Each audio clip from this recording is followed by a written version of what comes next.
बच्चों हम पढ़ रहे हैं एनसीईआरटी पाठ्यक्रम पर आधारित कक्षा 11 की गणित की पुस्तक का अध्याय नंबर 6 रेखिक असमीकाएं। इसका अंतिम वीडियो आप देखने जा रहे हैं बच्चों। विविध प्रश्नमाला का अंतिम 4 प्रश्न हम करने जा रहे हैं, जिनमें आपको लैंग्वेज वाले प्रश्न मिलेंगे, जो मैंने तुम्हें उदाहरण में भी ढंग से समझाए थे। तो बच्चों एक बार खुद से कोशिश कर लो, फिर वीडियो तो आपके पास सही, कोई चिंता वाली बात नहीं है। आ जाओ। एक विलियन को 68 डिग्री फ़ारेनहाइट और 77 डिग्री फ़ारेनहाइट के मध्य रखना है। ठीक है साहब। सेल्सियस पैमाने पर विलियन के तापमान का परिसर, वो जो परिसर मतलब रेंज की कहाँ से कहाँ तक है ना, जहाँ सेल्सियस फ़ारेनहाइट परिवर्तन सूत्र भी हमें दे दिया 9c/5 + 32। तो बच्चों आ जाओ। सबसे पहले हमें क्या निकालना है, एफ किसके बिटवीन होना चाहिए बच्चों, 68 डिग्री, ठीक है, और 77 डिग्री के बीच होना चाहिए। इसका जो परिवर्तन सूत्र है वो हम लिख लेते हैं, कितना आ रहा है परिवर्तन सूत्र, एफ की जगह लिख दो 9c/5 + 32। ठीक है क्या बात, कोई दिक्कत वाली बात नहीं है। अब बच्चों सी का मान हमें निकालना है, दोनों तरफ पहले 32 घटा दो, है ना।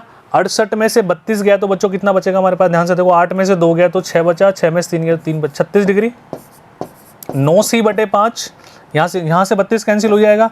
77 में से 32 घटाओ बच्चों, तो बचेगा हमारे पास 4 और 5 45 डिग्री। अब 5 से गुणा करो और फिर 9 का भाग दे दो, इतनी सी तो बात है ना। 5 से गुणा 9 का भाग, यानी कि 5/9 से गुणा कर दो बच्चों।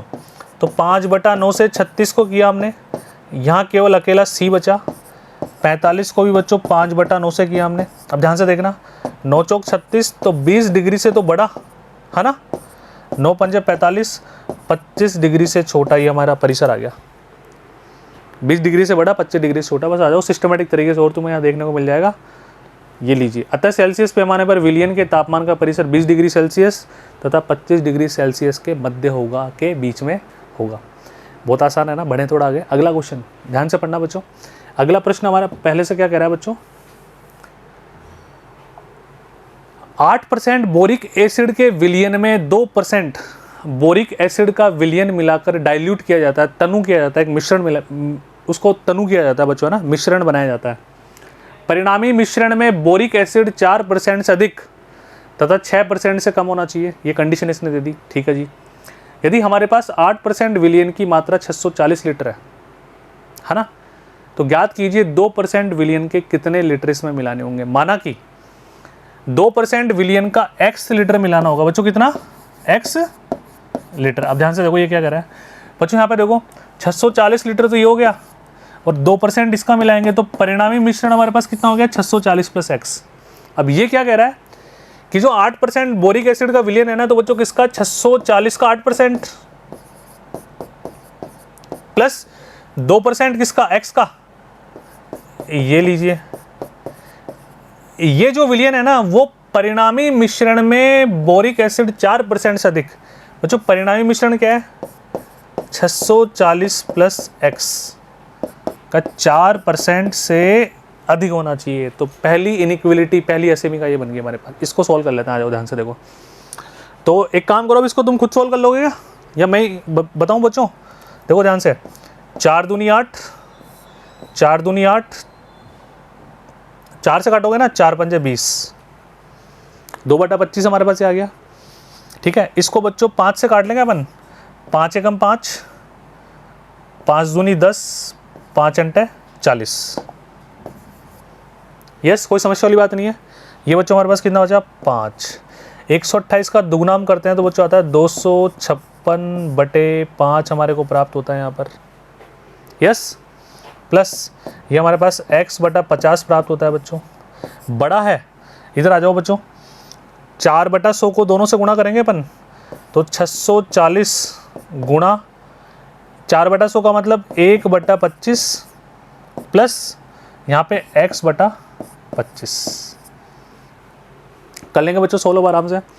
अब देखो ध्यान से, इसको भी वापस तुम काट सकते हो बहुत आसानी से। 640/25 इसको हमने काटा तो बच्चों कितना आ गया, 5 से काटे इसको, 5 से हमने काटा तो 5 एकम 5, 5 दूनी 10, 5 अंटा 40, और ये 5। ठीक है, 128/5 हमें यहाँ से मिला। 128/5 प्लस x/25, इधर क्या आ रहा है बच्चों, 256/5 प्लस x/50, यस। अब पहले दोनों तरफ 128/5 घटा दो, है ना। आ जाओ, इसी में बता रहा हूँ कैलकुलेशन, बिल्कुल ध्यान से देखना। दोनों तरफ बच्चों 128/5 हम घटाएंगे तो 256/5 माइनस 128/5, ठीक है। x/50 बड़ा है x/25 से, तो 256, ये 2 गुना 128/5 है, ये 1 गुना 128/5 है, 1 घटाओगे तो 1 ही तो बचेगा। 128/5 बचा केवल, ये x/50 बड़ा है x/25 से। अब दोनों तरफ 128/5 घटा दो, घटा दें तो घटाने पर हमें क्या प्राप्त होगा, x/50 बड़ा है x/25, ठीक है, माइनस 128/5। यस। अब x/25 दोनों तरफ घटा दो तो x/50 माइनस x/25, इधर बचेगा माइनस 128/5। इधर बच्चों इसका एलसीएम ले लो आराम से, कैलकुलेशन देखते रहना सभी बहुत आसानी से। 50 बच्चों x माइनस, बोलो कितना बचेगा, x 25 दूना 50, 2x, ये आ गया माइनस का 128/5। बच्चों यहाँ पे बराबर का साइन हटाओ, यहाँ पे इनइक्वलिटी चल रही है, ये इनइक्वलिटी चलने दो, कोई चिंता वाली बात नहीं है। माइनस x/50, ठीक है, बड़ा है माइनस 128/5 से। दोनों तरफ माइनस से गुणा कर देंगे अपन, दोनों तरफ माइनस से गुणा कर दे तो x/50 छोटा हो जाएगा बच्चों किससे, 128/5 से। कोई समस्या वाली बात नहीं है। दोनों तरफ 50 से गुणा कर दो, 128/5 गुणा 50। बच्चों x छोटा है हमारे पास कितने से, 1280 से। ये लीजिए पहली रेंज हमारे पास आ गई, ठीक है। जो हमने लीटर लिया 2% विलियन को x माना ना, वो 1280 से छोटा है। अब बच्चों इसमें मैं तुम्हें समझाता हूँ, ध्यान से देखो। x छोटा किससे आ गया, 1280 से। अब ये कैलकुलेशन तुम कर लेना तुम्हारे हिसाब से, यहाँ पे भी तुम्हें देखने को मिल रही है। अब दूसरा देखो, दूसरी कंडीशन बच्चों ध्यान से देखना, यहाँ पे इसने क्या बोला, 4% से अधिक तथा 6% से कम होना चाहिए। तो बच्चों दूसरी जो इनइक्वलिटी बनेगी ना, दूसरी असमीका बनेगी, वो क्या बनेगी, ध्यान से देखो। 640 का 8%, यही था ना, प्लस x का 2%। पहले तो 4% से अधिक होना चाहिए परिणामी मिश्रण के, अब 6% से कम होना चाहिए। तो परिणामी मिश्रण 640 प्लस x का 6% से बच्चों कम होना चाहिए। अब यहाँ से एक बार और तुम x का मान निकालो, इस समीकरण को सोल्व करके देखो, ऐसे तो हो रहा है। अब ये वाली इनइक्वलिटी, ये वाली समीकरण यहाँ पे लग गई, कैलकुलेशन करोगे तो x का मान 320 से बड़ा आ जाएगा। तो वहाँ तो आ गया बच्चों, कितना आया था, 1280 से छोटा और 320 से बड़ा, यानी कि हम क्या बोलेंगे, 320 लीटर से अधिक तथा 1280 लीटर से कम होगी। क्लियर है क्या, नोट डाउन कर लोगे आराम से।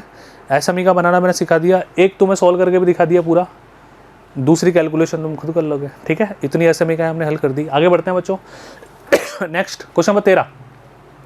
45% अम्ल के 1125 लीटर विलियन में कितना पानी मिलाया जाए कि परिणामी मिश्रण अम्ल 25% से अधिक, है ना। तो बच्चों माना कि हमने x लीटर विलियन मिला दिया, कितना, x लीटर, तो परिणामी मिश्रण कितना हो गया, 1125 प्लस x।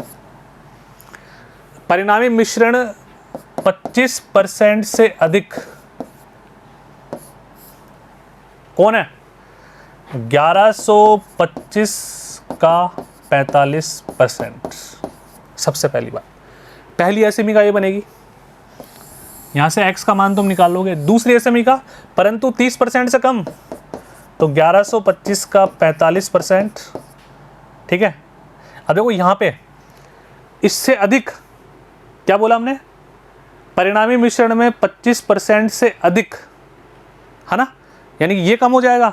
अब इनइक्वलिटी उल्टी लगा दो, 1125 प्लस x का कितना परसेंट, 30%। ये दूसरी इनइक्वलिटी, दोनों को सोल्व कर दो, तुम्हारा आंसर आ जाएगा। देखो इधर आओ, ये आ रहा है ना, 1125 प्लस x का 25% से बड़ा है 1125 का 45%। यस। दूसरी इनइक्वलिटी बच्चों बहुत आसान है, देखो दूसरी इनइक्वलिटी 1125 प्लस x का 30% ज़्यादा है, देख लो ज़्यादा है किससे, 1125 के 45% से। तो बच्चों यहाँ तुम सॉल्व करोगे ना तो कैलकुलेशन कर लेना। देखो ये जहाँ जहाँ मैं वापस स्लाइड चेंज कर रहा हूँ ना, वहाँ पे तुम्हें वीडियो पॉज करना है बच्चों। एक तो आगे x का मान 1125/2 से बड़ा है ना, और यहाँ पे बच्चों हमारे पास कितना आ गया, x का मान 900 से छोटा।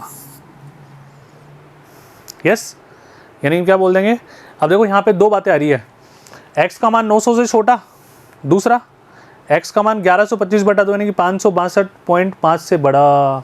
तो 562.5 तथा 900 के बीच में हमारा आंसर आएगा। मध्य में ये दोनों बातें इंक्लूड नहीं होगी क्योंकि ओपन इंटरवल है, कैलकुलेशन तुम कर ही लोगे, एसएमई बनना मैंने तुम सिखा दिया। लास्ट एंड फाइनल क्वेश्चन बच्चों क्या कह रहा है, एक व्यक्ति के बौद्धिक लाभ IQ का मापन सूत्र, बच्चों IQ मापने का सूत्र दे दिया MA/CA × 100 है ना। यहाँ MA मानसिक आयु, CA कालानुक्रमी आयु, ठीक है, वो जो भी उस समय का मतलब है। 12 वर्ष की आयु के बच्चे के एक समूह की IQ SME का 80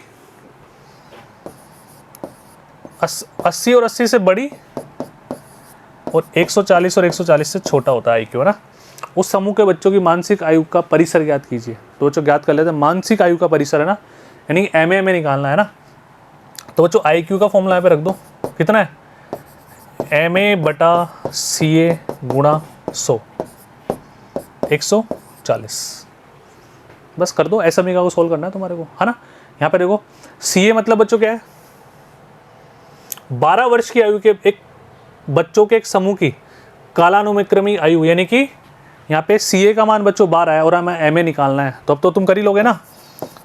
देखो MA/12 × 100 तरीका मैं तुम्हें बताता हूँ SME का को हल करना, बहुत हम हल करते हुए आ रहे हैं बच्चों SME का को, तो कोई चिंता वाली बात नहीं है। सबसे पहले दोनों तरफ 100 का भाग दो, फिर दोनों तरफ 12 से गुणा करो, बस इतने में तुम्हारा खेल खत्म हो जाएगा, ठीक है। आ जाओ, देखो पहले तो दोनों तरफ किससे गुणा कर दिया बच्चों, 12 से, फिर दोनों तरफ 100 से डिवाइड कर दिया और कैलकुलेशन की तो बच्चों 9.6 और 6 से बड़ी 16.8 और इससे छोटी, यानी कि दोनों बातें इंक्लूड होगी। तो हम क्या बोल देंगे, मानसिक आयु 9.6 के बराबर या इससे अधिक, 16.8 के बराबर या इससे कम होगी, खत्म। यानी कि कम से कम 9.6, अधिकतम 16.8, ये बातें तुम लिखी दोगे। तो बच्चों विविध प्रश्नमाला हालांकि पढ़ानी नहीं चाहिए, क्योंकि विविध प्रश्नमाला खुद से करनी चाहिए, क्योंकि प्रश्नमाला पर आधारित प्रश्नों की ही विविध प्रश्नमाला होती है, कोई अलग बातें नहीं होती। फिर भी तो मैंने सारे क्वेश्चंस के हिंट दे दिए, अब तुम खुद से आराम से कोशिश करो। खूब खूब आशीर्वाद, ऑल द बेस्ट। मिलते हैं अगली प्रश्नमाला में, धन्यवाद।